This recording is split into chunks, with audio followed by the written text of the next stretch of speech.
Hörmətli izləyicilər, bu günlərim sizə İslam Bankçılığında cari hesabların açılmasından danışacağım. Cari hesabların açılmasına yanaşı olaraq biz həm də ənənəvi bankçılıqda cari hesablar və İslam Bankçılığı cari hesablarının fərqi nədən ibarətdir, bunu anlamamız lazımdır. Bizim lövhəmizin mənə görə sağ tərəfimizdə ənənəvi bankçılıq yazırıq bura. Bu da isə İslam Bankçılığı. İslam Bankçılığı. Burada ənənəvi bankçılıqda biz cari hesab açırıq. Cari hesab və İslam Bankçılığında cari hesab açırıq.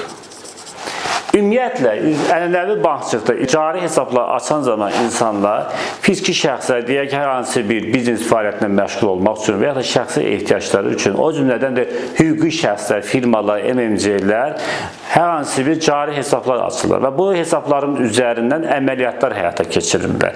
Ora satışlarından gələn gəlirlər, xərclərini onun vasitəsilə edirlər. Və burada olan rəqəmlər, pullar həmişə dəyişkən olur. Deyək ki, bir dəfə 10.000 manat gəlir, 5.000 manat çıxır. Yəni bu şəkildə dəyişkən və orada çox nadir hallarda, yəni az bir miqdarda və ya da böyük məbləğlərdə stabil rəqəmlər bir müddət qalır. Və qalan vaxtı isə bu girişli, çıxışlı hesablardır. Sadəcə olaraq ənənəvi banklarda bu hesablarda olan pullar, belə deyək ki, müəyyən stabil müddətdə qalıq şəklində yerləşən vəsaitlər faizli yollarla istifadə olunur. Belə deyək ki, hər hansı bir qısa müddətli repo əməliyyatlarında və yaxud da ki, bankın digər yerləşdirmələrində bu vəsaitlər istifadə olunur.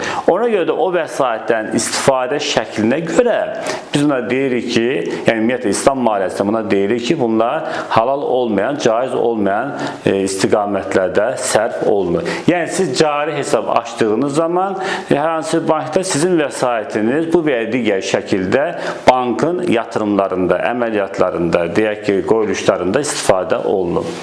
Əgər siz həmən hesabı, cari hesabı İslam Bankçılığında açdığınız zaman texniki baxımdan baxanda İslam Bankçılığında da yenə cari hesablar ənənəvi banklarda olduğu kimi açılır. Yəni fiziki şəxslər, şirkətlər, müəssisələr, MMC-lər, təşkilatı hüquqi forması asılı olmayaraq öz biznes fəaliyyətləri üçün və ya da şəxsi məqsədləri üçün girişli, çıxışlı olan hesablar açırlar. Burada da pullar belə deyək ki, 10.000 manat gəlir, 2.000 manat gedir və ya da 2.000 manat gəlir, 3.000 manat gedir, mütəmadi bir dəyişiklik baş verir.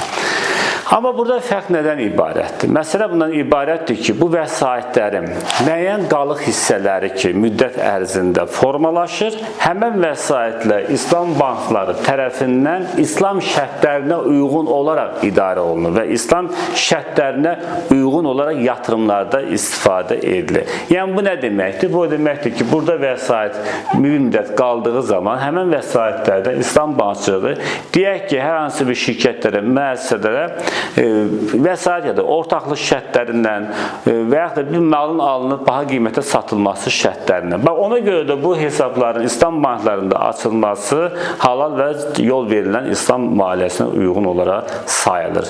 Diqqətinizə görə təşəkkür edirik və xahiş edirik ki, bu bizim video dərsləri paylaşın ki, daha çox insanlar maariflənsin və İslam maliyyəsi bankçılıq haqqında məlumat geniş yayılsın. Çox sağ olun.